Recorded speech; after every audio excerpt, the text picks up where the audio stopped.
like books with a lot of content in it. I think there has to be a balance between being easily readable.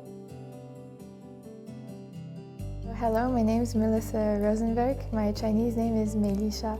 I'm French. My parents, I grew up in London with my brother. We lived in the suburbs in a little house. And we were not allowed to watch TV until we were 10 years old. So the only thing we had to do was read or to go to bookstores or to play in the garden, basically. And so my mom's best friend taught me how to read. We would go to bookstores a lot, spend hours there and read in the bookstore. And I think that's how it started. When I read a book, I don't want something which is complicated to understand, but I still want it to be interesting and to be teaching me certain facts. So like for it to have a historical or cultural, maybe philosophical component. And I think it's all about finding that balance. In high school, I read Chengnan Jiushi. Yes. I thought it was a very nice book. I also really liked the movie. The girl is very touching.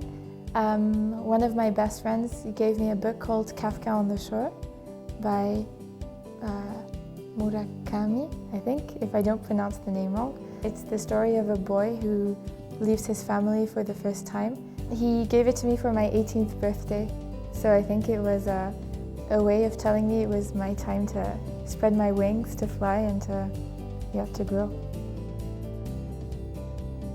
I think if one day I write a book, it will for sure be related to China, because China has been a big part of my life for the past 10 years.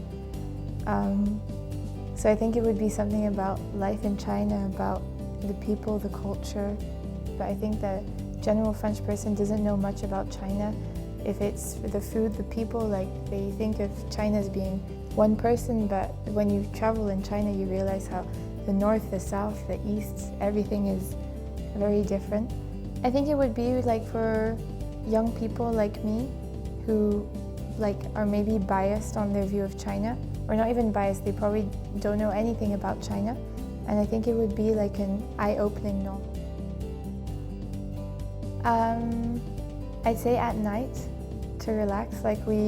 Nowadays we spend a lot of the day on our phone and on computers studying. So I think that at the end of the day, before sleeping with your bed light, you just read a few pages. I find it relaxing.